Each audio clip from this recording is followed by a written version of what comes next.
loose. White dive on him. This is twice now the Celtics have been first to the floor. They try to save with Horford. Unbelievable. Boston first to the floor. So good. Brown fakes, fires up the three. Bang! Tatum dives on the floor. Everybody dives. Jaylen Brown with the flush. Blocked by Porzingis. He's doing it all. Tatum spinning, driving, laying. Washington drives. Blocked by White. Oh, what a block from Derek White.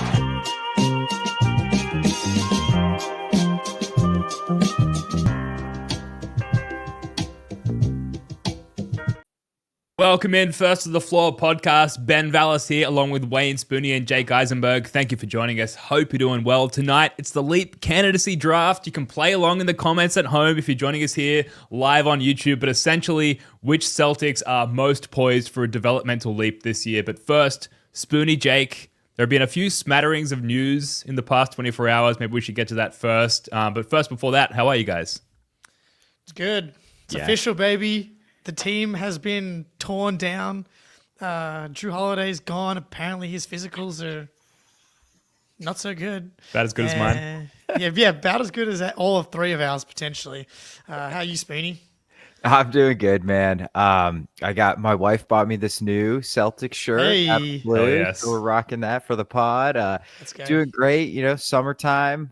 So it's very exciting times. I just can't wait to watch Luka Garza play basketball. So I just love the moves. It's going to be great. But I'm excited to do the most anticipated NBA draft of the offseason, and that is the Leap Draft. So let's get to it, boys. I think tens and tens of people have been demanding this podcast for days now. Who is your most hype summer league person? You just can't wait to see on the court. It's got to be Hugo, right? Aside from the Luka Garza lovers of the world. Sugar. No, it might be Amari. Yeah, Amari. Honestly. I'm really excited to see Amari as well. But yeah, it's one of those two, I feel like. Nice. Yeah. I can't. Yeah, the Hugo hype is. Sorry, is I out already of the said Hugo too many times. Guys, come on, Hugo Gonzalez. The hype's. Yeah, we've left the station. Oh yeah. We've begun construction on Hugo's hideaway. We're rocking and rolling. Cannot wait. All right, where's that run sheet here? I'm already off the rails. Speaking of trades. All right, so a couple of news items to get to. The Jrue and Zinger trades, both made official, but with a caveat or an amendment, if you will. Spoony, correct me if I'm not using the right lawyer speak here, but with the Jrue trade essentially reduced to a straight player swap with the previously reported 2 second-round picks no longer going to the Celtics due to essentially a review of Holiday's medicals, as we touched on earlier. Portland saying, hang on a second, you're stooging us slightly in this trade. We're revoking the picks, still a straight player swap, still arguably very good value in Anthony Simons, and they did tweet out the graphic, welcome to Boston, Anthony Simons, today. So I'm not sure what that means as far as his longevity as a Celtic, Jake and Spoony. But some news there in that we've got a confirmation and yet an amendment to this trade as well. Yeah. I think amendment's the appropriate term, Ben. Very well done. Could have been a lawyer. This happened to us with Kyrie, right? Didn't Cleveland was IT's medicals are screwed up, so we need another second round pick. So, it's kind of strange that it's happened again. I actually am a little surprised. I don't think Jrue looked nearly as bad as other people seem to think. Simmons is always he just looked awful in the play. I really don't think so. I think it was more like Jaylen and KP were just kind of shells of themselves, and especially KP. But he's 35. We're getting off that contract. And Simons, we've talked plenty about him. Even without the picks, it's 2 seconds that are probably absolutely nothing. Getting off the money is the most important thing. So it's still a great deal. And I think still Simons, maybe slight positive value on an expiring contract. So still a great trade no matter what. Yeah, it hurts. It is funny. You don't give a shit about second round picks, and then you have a second round pick ripped away from you, and it feels like you lost a valuable asset. But the reality is getting off of that Jrue contract, very important for the future of this team and retooling around the Jays and Derek White. He got a hamstring injury in game 1 or 2 of the Magic series and then was back for the Knicks series. And I think reading into the playoffs where the Celtics played a total of 11 games. Tatum missed a couple. KP was a shell of himself. Jalen was injured. Jrue with the hamstring injury. Hauser got injured in the 1 minute of game time he played in the game one of the Knicks series. Like, making broad generalizations about any of the Celtics players on that sample size, I think, would be a mistake. I thought, and the numbers for Jrue actually were fine. He was like 10 points a game on plus 60% true shooting. He shot 37% from three on a small sample in the playoffs. 35% from three in the regular season, which is obviously significantly down from the previous season. But I would expect Jrue to be very good next season. I think Portland's going to be very happy with their return. I think the problem is that they traded away their best offensive player, and they were already a bad offensive team last season. So unless they get big steps forwards from multiple guys on that roster, I think they're going to be disappointed with the team because their defense was already good. Maybe Jrue takes it to a new level, but offensively, they've got real concerns for me. But yeah, kick in the dick when you think you've got an extra second round pick. You get to draft another Amari Williams, another Yam Madar, another Johan Bergeron, where you get to put your hopes and dreams into, and now that's ripped away from you, which sucks, but it really doesn't matter. Yeah, especially with the additional 4 second-round picks that Brad accumulated on draft night. Was it 4, 3 or 4? And then you add the 2 coming in from the Jrue trade. It's like whether they are just like shots at a hit in the second round down the line, or piling them into a trade, which maybe I think we all kind of thought Brad had cooking in the background, given that these hadn't been confirmed yet. So to lose 2 of those, we know Brad loves the second round picks. We've obviously come to love them ourselves as Brad Stevens stands. So disappointing. But like all in all, the trade's been confirmed. Doesn't mean that Anthony Simons is not still on the move, as well as Georges Niang at some point in the near future. Who knows? But just maybe quelling some curiosities out there as far as what Brad might have been cooking up in the background. I don't know. Any other thoughts on that, Spoonie, before we move on? Brad like loves seconds, but he uses them like cigarettes in jail. Like he doesn't actually smoke them. He doesn't actually like use them. He just continues to like acquire more for favors. So, yeah, man, like they have value. Cam Whitmore went for 2 seconds. Like they're real, tangible, positive value assets. I just think like in the grand scheme of that trade, it sucks to lose them, but not at the cost of that trade possibly not happening. Yes. It's like, all right, fine. We'll take it with just Simons. Yeah. That's fine. Yeah, definitely. No Al Horford update.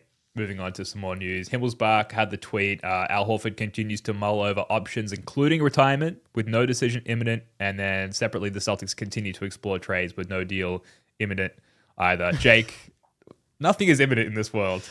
Nothing is imminent, except for our eventual deaths. That is imminent. All of us. Wow. The Boston Celtics. What you've done to us, Luka Garza. This is Eric Weiss's 28 clip highlight reel of Luka Garza did get me going, but not enough to fully walk me off the edge. I don't know. This is the longer it goes on, the more likely it feels like Al Horford might be leaning towards retirement. Because I'm not really.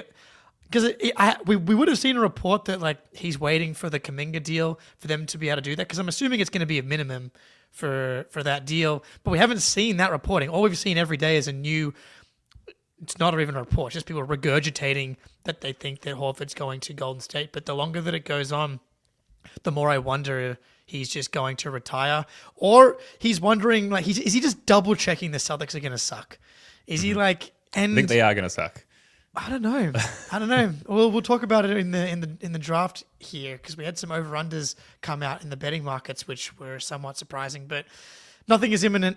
I think moving Anthony Simons could be prove difficult.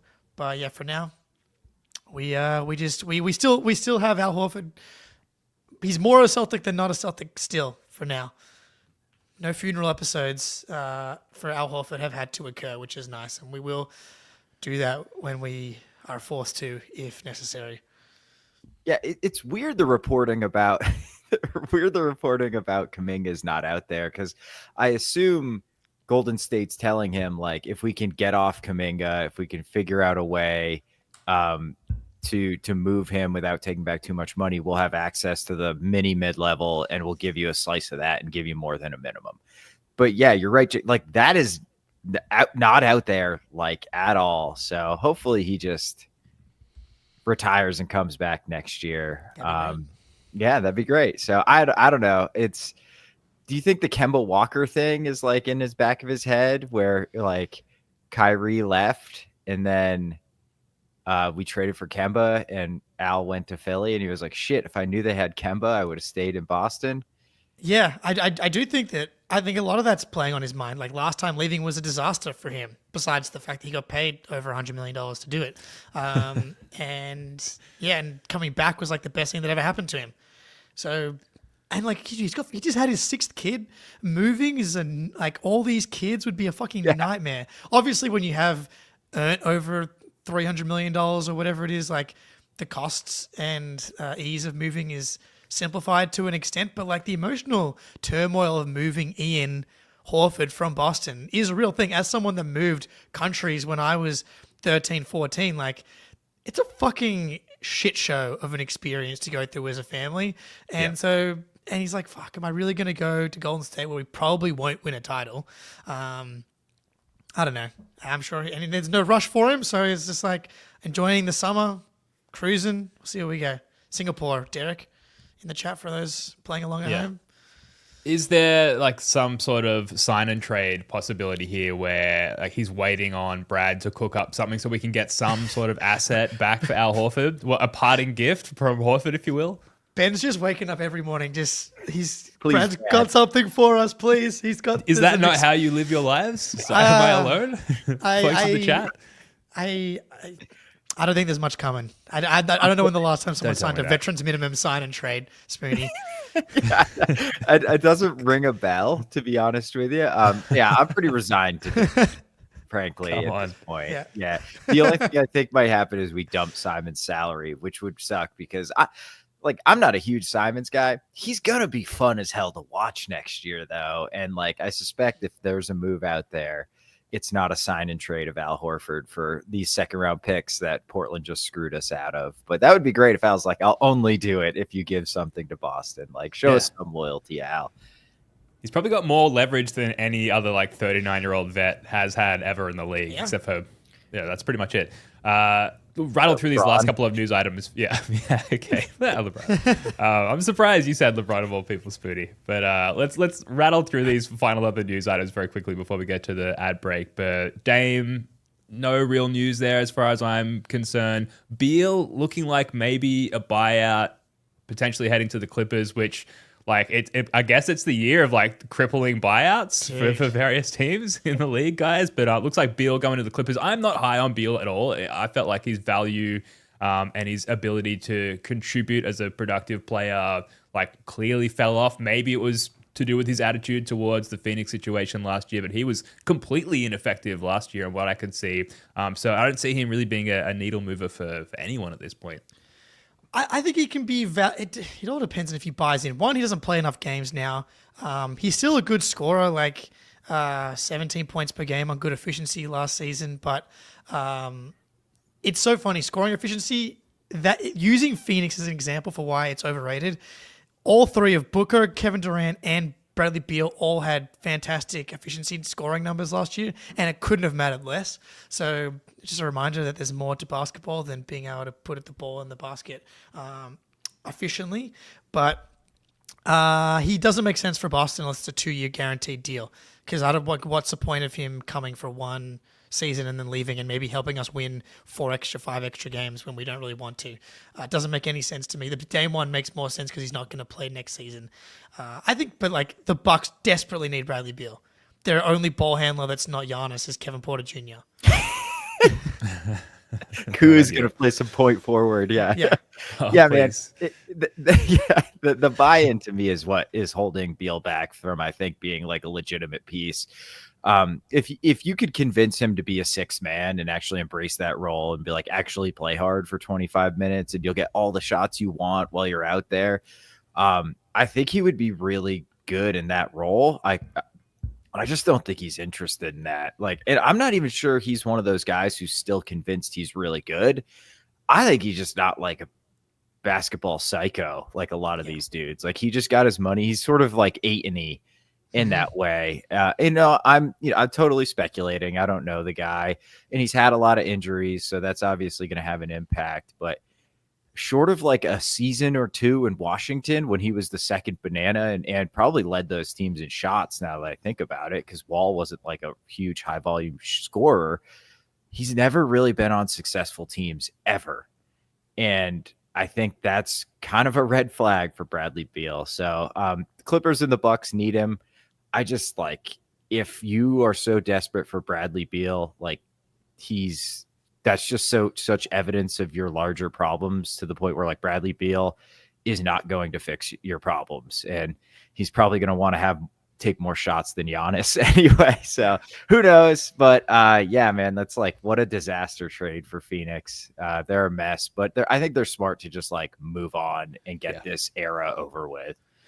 Yeah. Culturally, if you're lucky, you can hang on to Booker and somehow keep him engaged for whatever the next iteration of the Suns look like. But it's a tough foundation, or lack thereof, from which to build on, given that situation. But how about this one? Storm and Norman Powell heading south to Florida. I was going to say Florida, to Miami. The tweet from Shams: the Clippers, Jazz, and Heat have agreed to a trade that sends Norman Powell to Miami, John Collins to the Clippers, and Kevin Love, Kyle Anderson, and a 2027 Clippers second-round pick to the Jazz.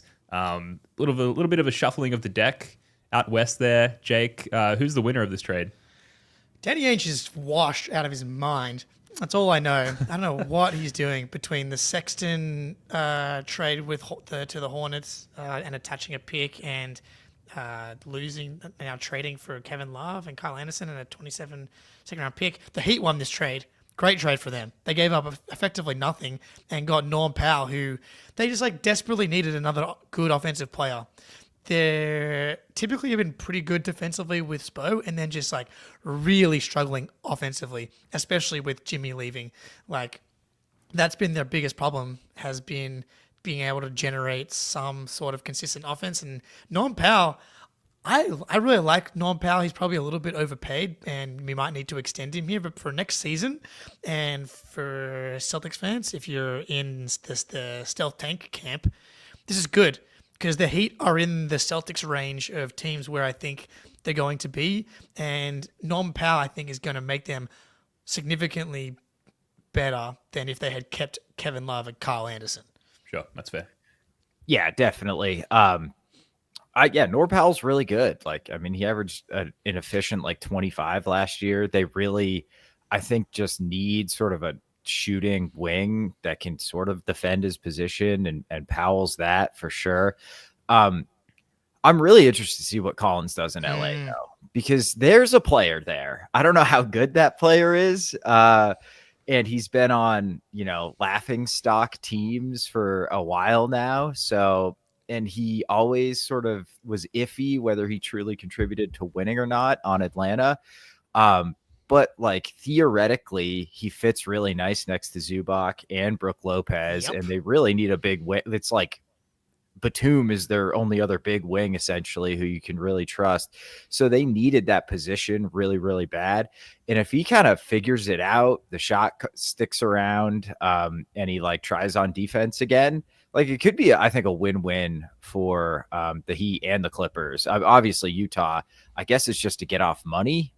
It's his last year of his contract. That's right. Yeah, Collins is expiring too. So we really want that Clippers pick in 2027, apparently. So very bizarre trade for Danny Ainge, as you said, Jake. So great. I think a plus for Miami and like a solid B plus for the Clippers.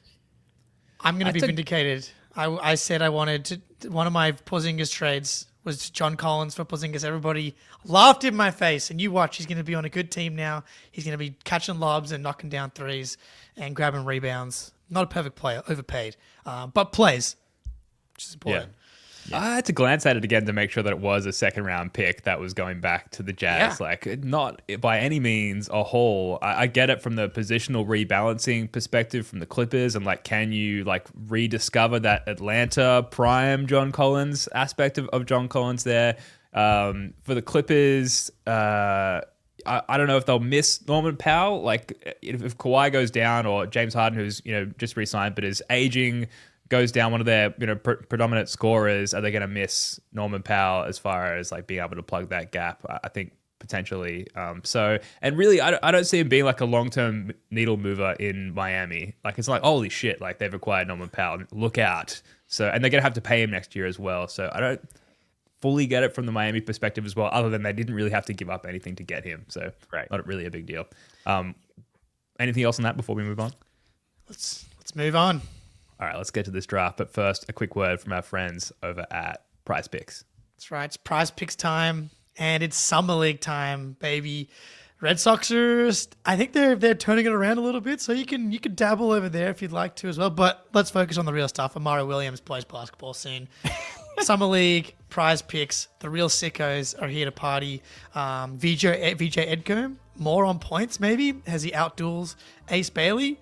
Unfortunately, they don't offer Baylor Shireman shot attempts because I'd be going more there, but Baylor Shireman more on points I think is going to be a place I'm going to feel comfortable. I think he's going to be the fulcrum of the Summer League offense for better or worse. And also a little Yang Hansen, little assists play, I think, for us as well. Download the app today. Use code CLNS to get $50 instantly after you play your first $5 lineup. Download the app today. Use code CLNS to get $50 instantly after you play your first $5 lineup. Prize Picks. Run your game.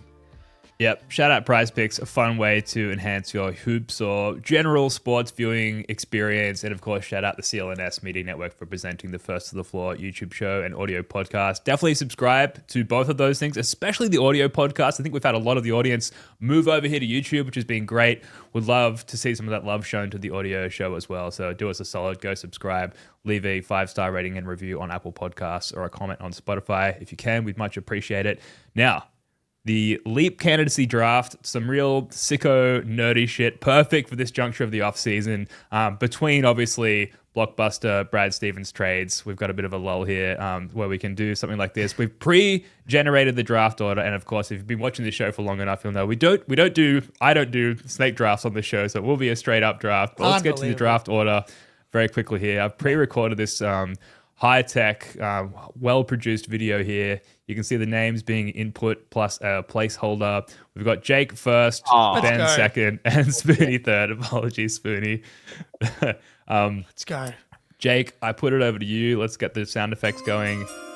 You have the first pick in the Leap candidacy draft, my friend. Well, I just want to set the stage a little bit here. Please do. As a first pick holder, I guess I can do whatever I want here. Got 10 minutes on the clock. It's still not fully, like, I'm still coming to grips with the fact that we're going to be missing 5 of our top 8 going into next season. This is with Tatum potentially coming back at some point. Like, there is so many shot attempts available. So I looked at pure total shot attempts. The Celtics took 7,382 field goals last season. Tatum, Jrue, Horford, KP, and Cornette are vacating 3,353. That's 45%. 45% of all of the shot attempts are up for grabs. So, like, someone's going to have to take a statistical step forward. Obviously, you got Simons and Niang coming in, and this is why I kind of want a Niang and a Simons trades, just because I don't want them to get in the way of some of these leaps that we're going to talk about. It's tough choices here. I think we're going to go with the obvious. Payton Pritchard. Yes. Payton Pritchard. Shout out. Noah Dalzell is the all-star leap coming. Last season, 14, 4-4, 63% true shooting. In 10 games without Tatum, he had 19, 5-5. But in the 1,033 minutes without Tatum, he had 22, 6-6 on 65% true shooting. And now there was 15 games where Payton Pritchard took at least 15 field goals, 24.5 points per game on 67.7% true shooting. I don't know on these numbers here, the graph, more Payton Pritchard usage, the efficiency keeps going up. That's the takeaway on the very small sample from last season. I want to see where is the line, because eventually, once the volume and the usage keeps going up, the efficiency will start to come down, because right now he's one of the most hyper-efficient scorers in the NBA. Where is the line? Is there a line? Is he Jalen Brunson lying in wait? I don't know, but I think we need to find out. Yeah, I think Pritchard's like the obvious one. All he can take for shots. And I think just the fact he's going to get on the ball a lot more is the make or break thing for him, because he does a lot of work with Tatum. He does a lot of work off of Jalen too. Like he really feasts off the gravity of those two guys. But last year you saw like such an evolution in the ability to get his own shot, get downhill. And I thought the passing, or at least the playmaking, really took a leap. Just because of his ability to get all the way downhill, use his body, get into guys, and make the right decision. So Pritchard, like, I'm excited to watch Payton Pritchard have like 18 shots a game. I don't know if he's going to get that many a game, but the fact that his true shooting percentage is elite, when he plays without Tatum means that you should be giving him as many possessions as he could soak up until it starts to turn ugly. And it's not turned ugly at any point in his career, essentially. So, and the defense is obviously like pretty damn good too. So I don't know if he's going to be in all-star conversations, although with the way the East is going, he very well may be. Jesus. But yeah, PP clear number one on my board. Yeah, I think 35 plus minute per game, Payton Pritchard is leap city in my mind. It's sad to see him go off the board so early, but he would have been my first pick as well, Jake. So well done. Yeah, looking at his like passes dashboard, by far the most passes received were from Jayson Tatum. So it'll be interesting to see how he can generate like good looks with JT not on the court. The second most were from Derek White, so there is some hope there. Part of that is just like functionally how our offense is designed. And I would say the majority of the guys on the team receive the majority of their passes from Jayson Tatum, just given how we played through him, unfortunately. Defensively, I don't know if there's much more of a leap that we'll see from Payton Pritchard. If anything, with more playing time, he might open himself up to be more exploitable as part of a opposing team's game plan. We'll see, but offensively, yeah, it's just going to be interesting to see how that scales from an efficiency perspective with more shots. There's so many more shots available, like you said, Jake. Payton Pritchard, he's going to put his hand up and take as many of those additional shots as he can. Can he maintain any skerrick of efficiency? It'll be interesting to see, but definitely the number one leap candidate for sure. Do you think he's going to start? Yeah. I think there's a question between him and Simons. I'm gonna be really annoyed. This is what only thing annoys me about Simons and Niang is that clearly both of them are not going to be here for Simons might be here for the future. That's still on the cards. Niang's not going to be here. He's probably the one that annoys me more than anybody else because he's going to soak up minutes from like Hugo and Baylor and stuff like that, and that's going to piss me off. Because I think he's better than those guys, and we haven't had our Niang conversation yet, Ben, which we need to have at some point. But I don't want him taking minutes. I don't want Simons starting over Payton Pritchard. I want Payton Pritchard to be given the opportunity to experience the leap if there is one to have. Spoonie, do you think he'll start? I think no question. Sorry, I'm looking up Josh Minott stats. I don't think he will, and I think Joe is a stubborn bastard, and I think Joe will think like, well, I'll plug in Simons into the starting lineup, and then Pritchard can come in and play 33 minutes off the bench. That's how I think he'll handle it. I hate it. He should start. He's one of the 5 best players on the team, but it just feels like such a Missoula thing to be like, he's comfortable in that role, and we want to, make sure he still does it really well or something like that. It's some like animal related, like the third best, strongest wolf always does this, no matter what. Something like that. It's true. The way the Jack Russells hunt in packs, it's always the dude that comes in third. I honestly would have told you before this conversation, like no question, Payton Pritchard starts. Like it's his time, he's due. Simons will come off the bench and play like essentially last year's Pritchard role. But now you have me doubting that opinion, so we'll see. But yeah, Pritchard, I think number one leap candidate. If I can move on to the number 2 pick very quickly. Hear me out. I think already can tell you guys are going to hate this so much. Oh no, Ben. Jaylen Brown, number 2 leap candidate. just hear me out. So no JT, Jaylen Brown, he's going to be the guy for the first time in his career with plenty of time to settle into that role. We've had stretches, very small stretches, of course, with JT out for whatever reasons, rest or ankle issues or whatever it might be. This is going to be the first long-term stretch where Jaylen Brown has the ability to focus on being the guy for essentially an entire season. Last year, down year, it happens, but for sure a down year. He had a nice jump in assists last year from 3.6 to 4.5 per game, but pretty much everything else was down. His effective field goal percentage was down around 51% last year. It was previously up around 56 for the prior 5 seasons as well. True shooting down to 55 for the past 5 seasons. It was up around 59% true shooting. So efficiency down, productivity down. I think he just lacked that burst as well. We all saw it. So maybe you don't call it a leap. Maybe you call it a return to form. But in the context of going from one season to another, he's a fucking leap candidate. Fight me. I just think he will leap back into action this year. I love it. And he's an incredibly interesting character for the Boston Celtics next season and in the NBA in general, right? He's a guy that's been cryptically hinting at believing that he can be the number one guy for years now. And you talked about that last season, Ben. And I think it's going to suck for this reason in some regard. I think there's a lot of people that don't like Jaylen and that have wanted him gone for years and are excited to kind of root for him to fail a little bit. And I know we've talked about this wanting to be a tank season. It's kind of a best of both worlds thing. If the Celtics are as bad as some people think they're going to be, then we get a better draft pick, and that's good.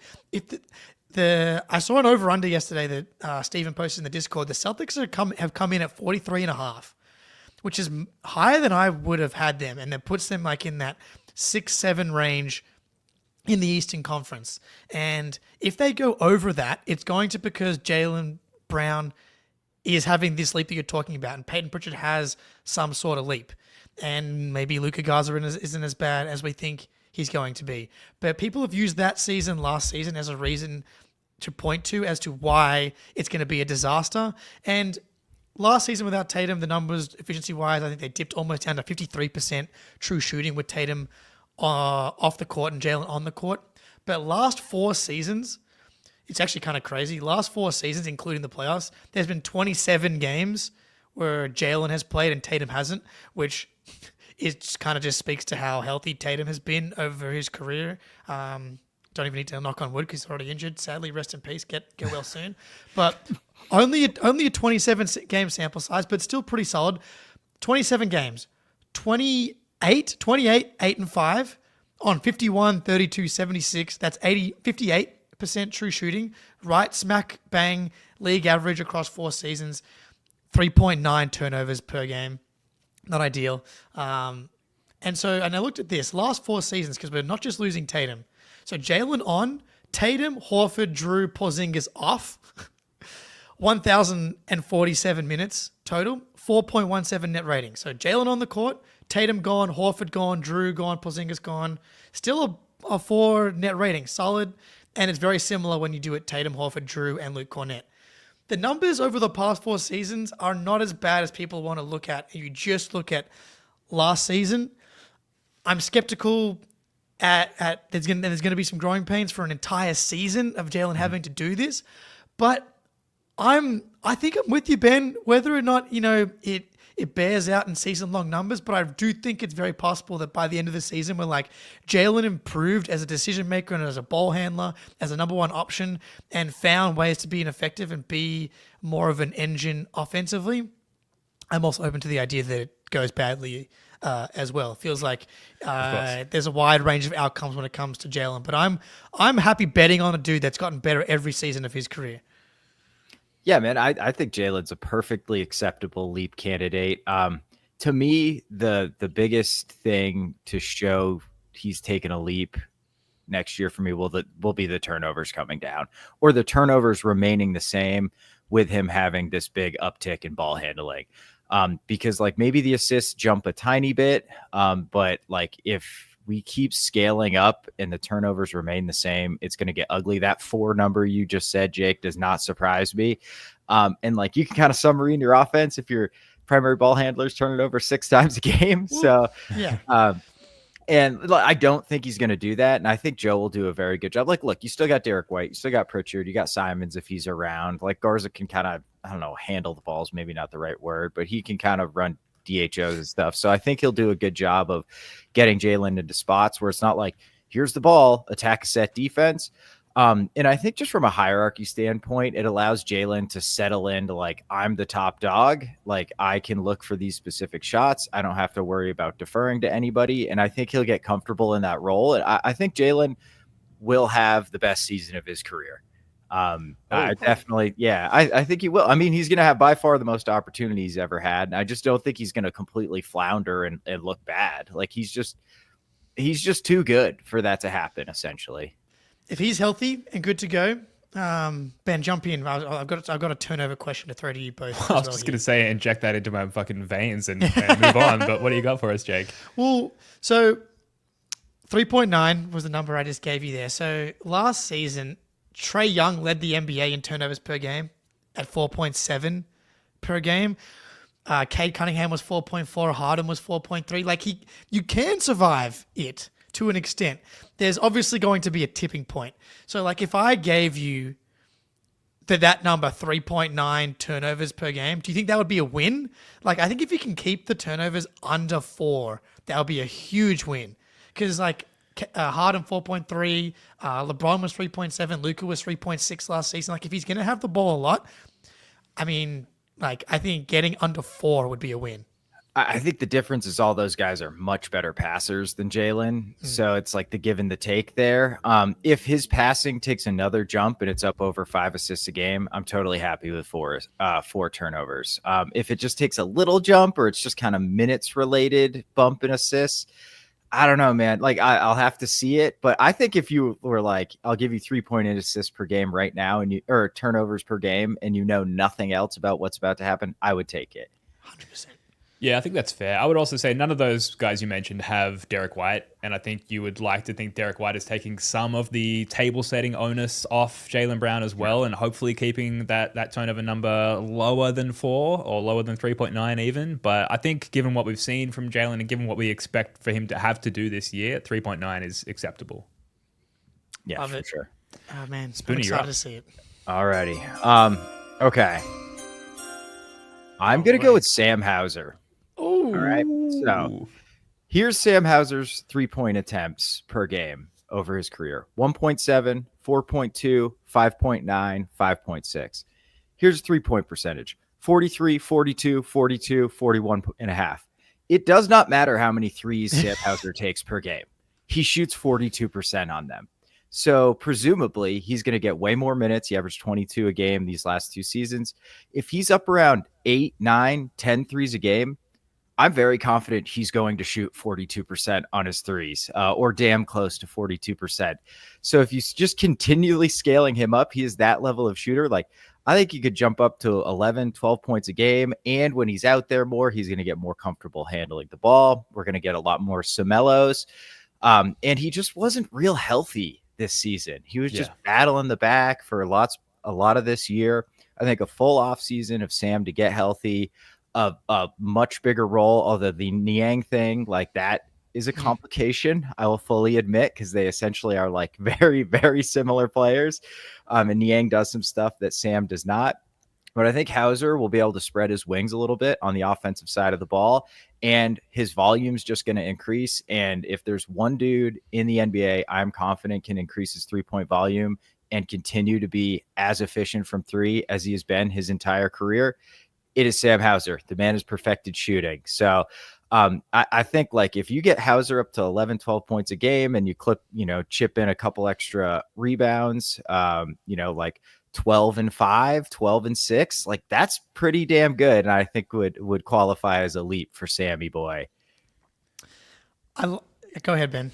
Well, yeah, just to piggyback off the rebound thing, as you were talking, Spinny, I was trying to think, like, what statistical leaps could Sam Hauser like take beyond just like more of the same at scaled volume. And I think the rebounding is where he could probably use his size in lieu. They're going to need someone to clean up the boards, and it's going to have to be a team effort. But in lieu of Jayson Tatum, who was like the chairman of the boards for a couple of years there, I think Sam Hauser can use his size to grab a couple of extra rebounds this year, which will be great. And it was funny last year, like even though he sort of finished with, I believe an above 40% 3-point shooting percentage this past season, we lost that like guaranteed this shot is going in feeling every time he let it fly. And I'd just like to see him like bring that back into our lives this year, Jake. This is why it's always good to blend the numbers with what you felt at the moment. It's because like he played 71 games and shot 41.5% from three. And there was definitely some, I think what happened is a lot of people have anchored to the beginning of the season. Yeah. And where he missed some time and missed some shots.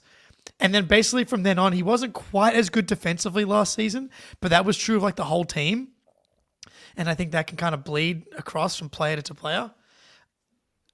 I think he's really good. I'm not sure I see the role being as obvious, like that it's going to uptick for him because Niang is still here, because I think that they want to play Hugo and Baylor. I'm like, is he going to actually play? How many minutes did he play last season? If you have 22. Like, what's the ceiling for him? Like is he going to get close to 30? I don't think so. I mean, I would like to see it this game, which is why I would like to see Niang go. And what I'm really interested in with Hauser is some of the secondary playmaking stuff, some of the handoff stuff, coming over screens, getting downhill, getting into that floater range, those little pull-ups.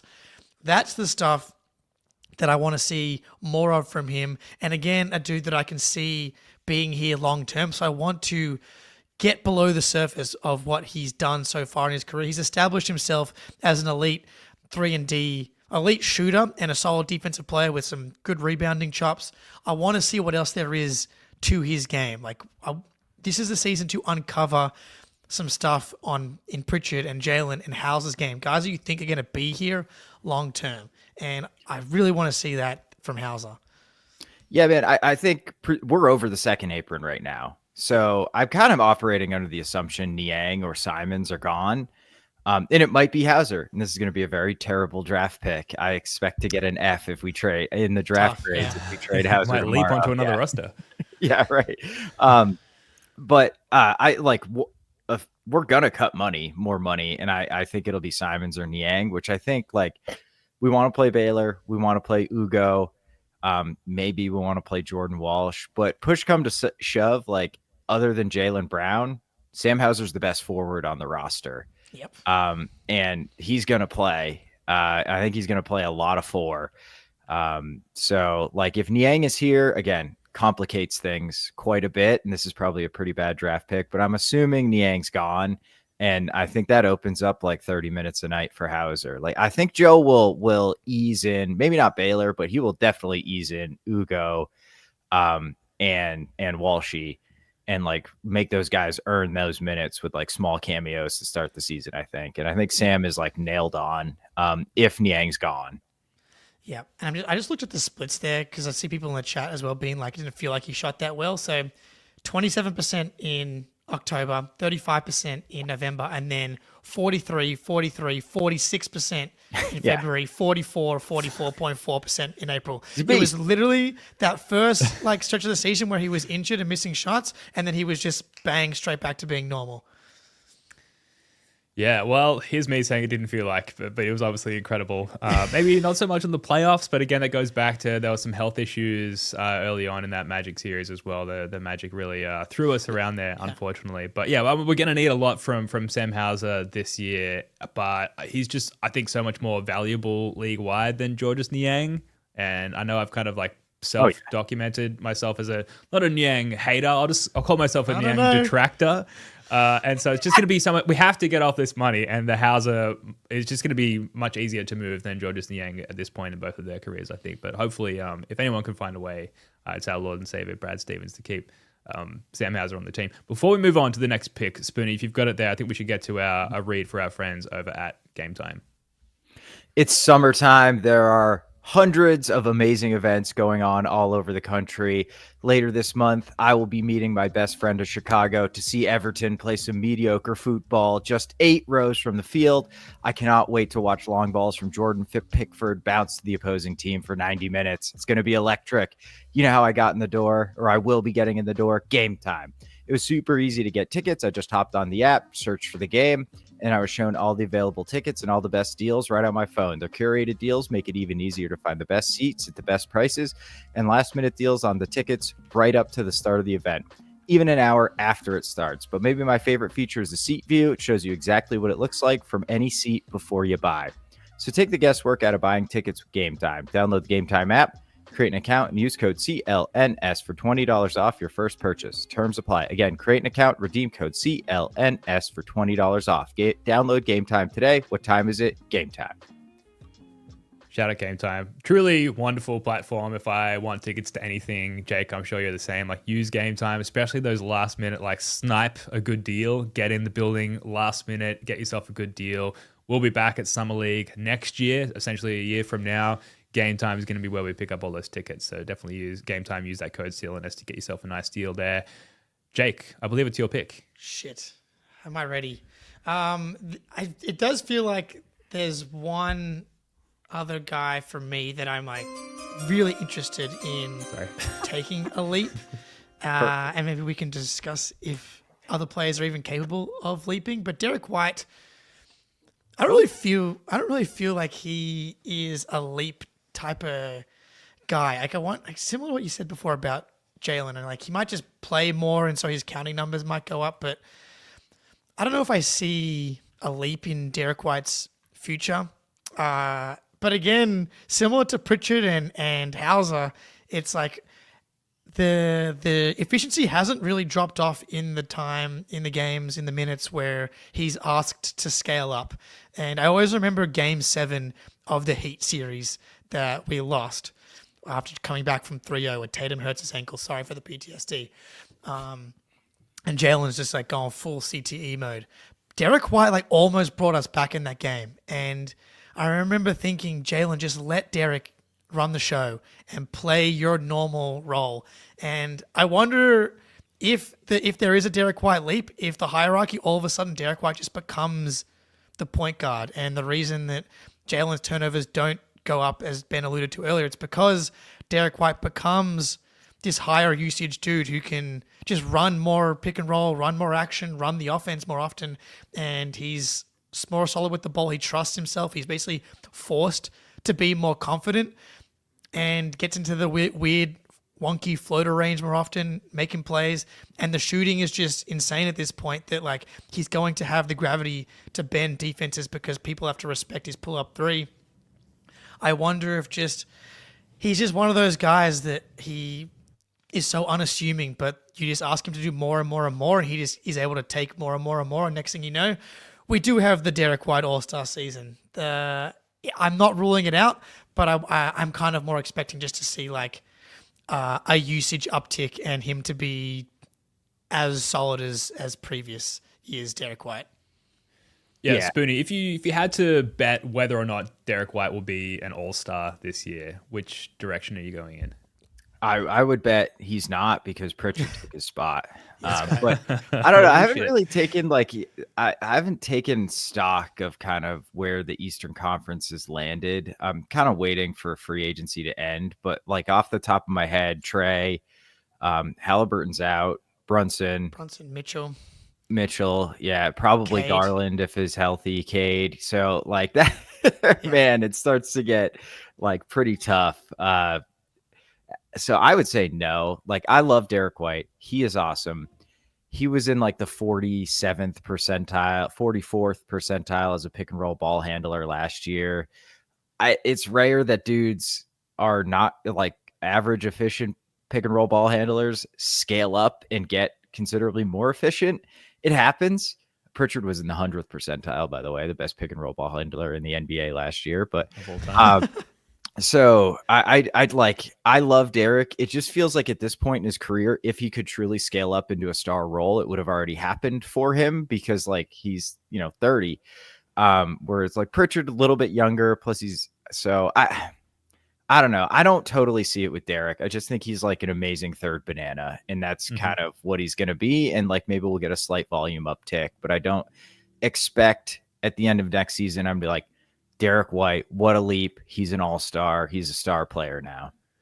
Yeah, it might be more of a productivity leap than a developmental leap, but he's going to have no choice but to take more bites out of the apple this year. Unsure about the All-Star side of things. Like there will be 2 All-Stars off the table in Dame and Jayson Tatum. So I know there's like other young guys coming up, like you mentioned, but if it was ever going to happen, like this is the year. So I think it's just going to be maybe we're looking for like fun wrinkles to add to this season and to characterize this season. I think the pursuit of an all-star spot for Derek White is going to be one of the things that of keeping us coming back. I think it's my pick unless we've got anything else on Derek White as I fumble for the button here. Neemias Queta. Oh, stolen. Love it. I thought he'd get back to me. Good pick. I don't love that we're having this conversation, but he's a candidate. He has to be. Like Absolutely. At this moment, he will be our starting center. There's not even really more than 1 or 2 replacement options if he does shit the bed and or foul out or whatever Neemias Queta it will likely do. Crazy. I think one of the biggest knocks on Queta has been the inability to get out of screens quickly. Like Scal would call it out essentially anytime he set a pick last year. Addressing that alone would be a huge developmental leap. He has to be approaching this season like he needs to iron out all of those wrinkles, and you would hope just watching the tape and growing within the system and this coaching staff that he can start to address some of the finer points of being an effective NBA big. Can we get a little passing out of the short roll, a little bit of Luke Cornett, left behind some skill set for Queta to pick up off the floor? That's what we're kind of looking at. I'm not hopeful, which is why he's kind of like slid down the draft board here. But he's definitely a leap candidate, if nothing else. Going back to the vacated attempts, minutes, opportunities, there are 4,230 big man minutes available from last season with the departures of Al Horford, Kristaps Porzingis, and Luke Cornett. So, like, this is similar to what I was saying before. If Queta is as bad as I think he is, then we might go under the over-under and we get a good draft pick. But if he's better and if we go over him, one of the reasons might be because Queta takes a leap and develops into someone who's closer to Luke Cornett.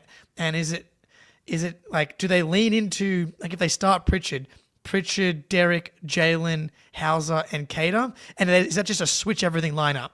Because him switching has actually been okay, and where he's gotten into trouble is when he's had to navigate drop coverage and make decisions on like whether to like get up to the level or get back or contest or get back to the lob man.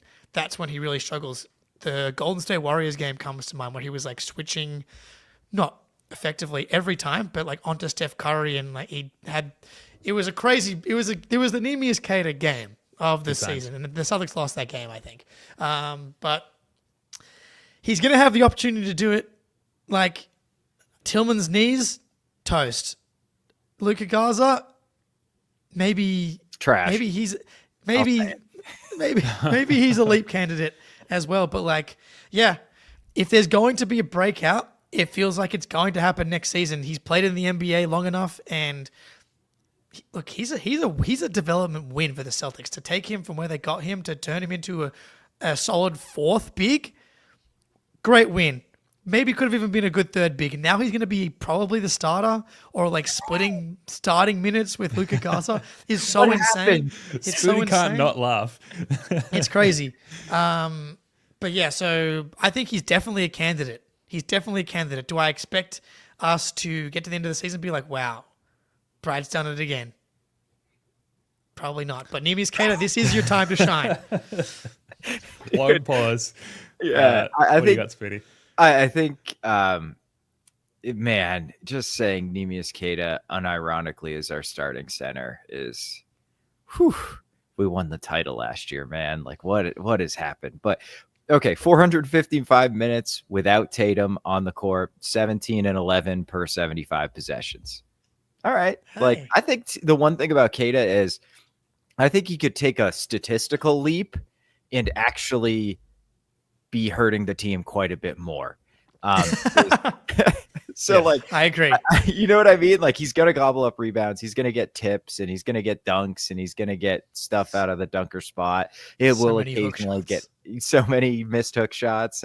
It's just like he's going to get some assists because he's moving the ball or like doing a dribble handoff and Jalen pulls up from behind him and makes it. But I just worry defensively in 25 minutes, how bad it's going to look, how many fouls he's going to commit. Like he can't play drop. And like, he really needs to learn how to, because he cannot be a switch center for 25 minutes a night. Like he just can't be that guy. It's fine if there's 6 seconds left on the shot clock and he's got to switch on to a guy. He does a really solid job. But if it's the beginning of the possession, we're in all switch and Steph Curry comes up and sets the screen from 30 feet out and gets Kata with 20 seconds on the shot clock, like he's dead. Trae Young, Kate, everybody's going to kill him and he's going to foul out immediately. And then all of a sudden, apparently it's Xavier Tillman time. So that's terrifying. So, but I also think if Kata figures out how to play drop, if he gets his spacing right, if he understands, like I'm responsible for not only slowing the ball handler down so we can get rear view contests or get my guard back over in front of him. And the lob guy is also still my guy at this point. And he really figures that out, which I am not confident is going to happen. Yeah. I think he probably has the chance to take the biggest leap insofar as like where he is now to where we consider him at the end of the season, if that makes sense. Yeah, it's going to be like, oh man, Cater's averaging a double-double over 10 games, but also we've lost most of them because he can't guard anyone. Yeah, exactly. The minus 13 net rating. Yeah. Now, look, we've got to rush through the remaining names on our board, I think, because as usual, we're running over time. So not to rush you, Spoonie, but it is your pick. Did you guys intentionally do this? Did you leave me him intentionally? Taylor Shireman. I wanted to run the. Oh, okay. I was going to say someone else. Go on. I mean, can you have a leap if you haven't? Like, would it just be a breakout? Can you leap if you've never leapt? Okay. That's kind of the question. Like he barely played last year and he looked okay at the end of the season. Like, is it truly a leap if he just kind of like looks the same next year in more minutes? I kind of think so, but he's a second year guy, so it's a little weird. So I'm not going to take Baylor right now. I'm going to take Josh Minott. I believe in him. I love you, Josh Minott. My guy, Matt Penny from the Game Theory podcast, who we've had on the show a few times, was a huge Minott guy when he was in the draft. He barely played. He got 20 minutes one time last season. So untapped potential. He had 13, 8, 3 assists, a steal, and a block in the one game he got more than 20 minutes last year. So superstar in the making. He makes quick decisions. It's not always the right decision, but he will shoot or drive or move the ball every time he gets it in the corner. That's all you need to do in this Celtics offense. The defense kind of all over the place on ball, but he's a playmaker. He's going to do some really cool shit. He's going to get some awesome blocks. He's going to get some cool steals. So I think he's a type of like bouncy, athletic, big wing we just have not had on the roster in a long time. Because like even O'Shea was not like he's not nearly as big as Minott is, who's like a legit 6'8" with I think a 6'11" or 7 foot wingspan. So there's a role for him with like the athletic four-man who comes off the bench. It's his 4th year. It's his second team, second draft. These are traditionally like the make or break years for these types of guys who kind of flame out on their first team. And we've seen it a bunch of times where the guy goes to the second team, that team believes in him, has a role carved out for him, and he looks like a different player. So staking my claim on Minott Island. He's my guy. Let's do it. Why not Minott? Come on. Yeah, why Minott, baby? Let's go. Another reason to trade Niang is like, I want to see Minott. I don't want to see Georges Niang. Like, yeah, he's probably not going to be awesome. But can I find out if the 22-year-old, 6'8", 6'9", hyper athletic, long, hard playing dude has something? Because that's the dude that can change the fortunes of this team long term. I don't want to. I'm the Niang guy. I think Niang is good, but I want to see, we all of a sudden we don't have minutes for all the guys we want to see.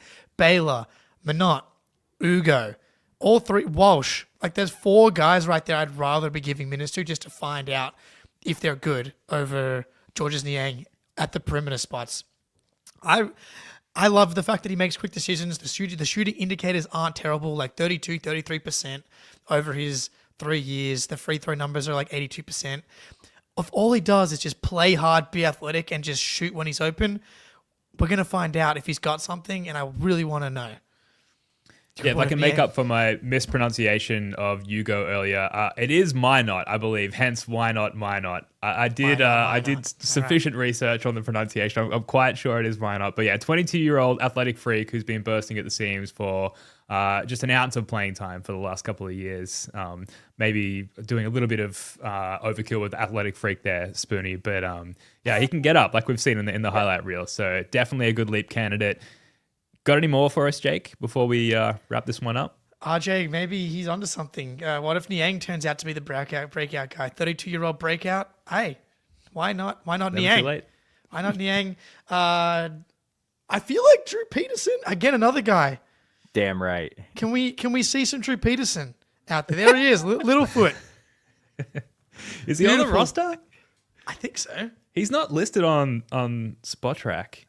From what I can see. Yeah, I don't think we've given him a two-way yet. I think Oh, he's shit. in the mix. Yeah, All right. he's I guess it's certainly in the mix for one, I'm sure. But I guess Jordan Walsh. yeah, Yeah. Can we run the tape? That time making the Raptors pay. Correct. Oh, that's sweet. Whoa, Jordan Walsh! Where did that come from? I mean, could that happen this year? Is this the year? I want to see it. Come on, man. Come on. Play well at Summer League. Start us there. Let's get the power back on Walshy Island. dude, like Walsh has the tools. If the game slows down for him and he's put on, the trademark 10 pounds of muscle this offseason, like Shape of his life. yeah, best shape of his life, 10 pounds of muscle. He's been working so hard this year. His diet is ridiculous. He got a personal chef, like all that bullshit. Like Walshy is probably the obvious one. He's been in the system. Like I just feel so make or break for him this year. And I'm just worried. I'm scared for our guy because I think if it doesn't work this year, he's out of the NBA, or at least he's gone from the Celtics. And maybe he sticks with another team and figures it out. But this is the season. So Walsh is definitely a breakout candidate for sure. Jrue Peterson apparently on someone else's Summer League roster, according to RJ. RJ's always locked in to the 2 ways. I'll have to delete the Littlefoot Photoshop. That's Glad we got tough. to use it one more time. Yeah, man. I'm excited for Thursday's pod to talk Summer League Hell yeah. preview because Yeah, a lot is on the line for our boy Jordan Walsh. Yeah. Just quickly, honorable mention, Xavier Tillman. He's been in the lab. The knees are repaired. He's got knee braces a la Magic Johnson on both knees. He's fine. Anthony Simons, defensive leap. He's in the protocol now, the Brad Stevens, Joe Mazzulla protocol. He's figured it out defensively. He's in the adjacent deadlifting platform to Payton Pritchard. Some potential leaps there. But we do have to leave it there, unfortunately. That's going to do it for this one. Thank you so much for joining us.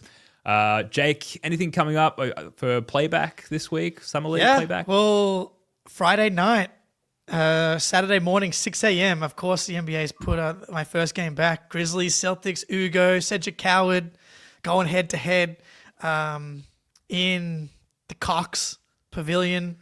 It's going to be electric. But yeah, we'll be streaming live on playback for most of the Summer League games. I'm ready for it.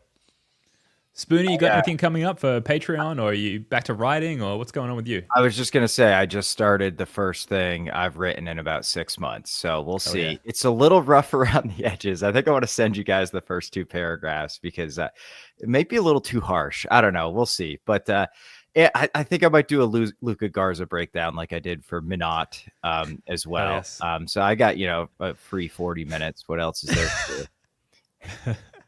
I can't wait. Awesome. I love proofreading Spoonie's work. It's the best. My favorite part of the job. All right, we'll be back later in the week. Spoonie, Jake, love your work, guys. Until next time, go Celtics.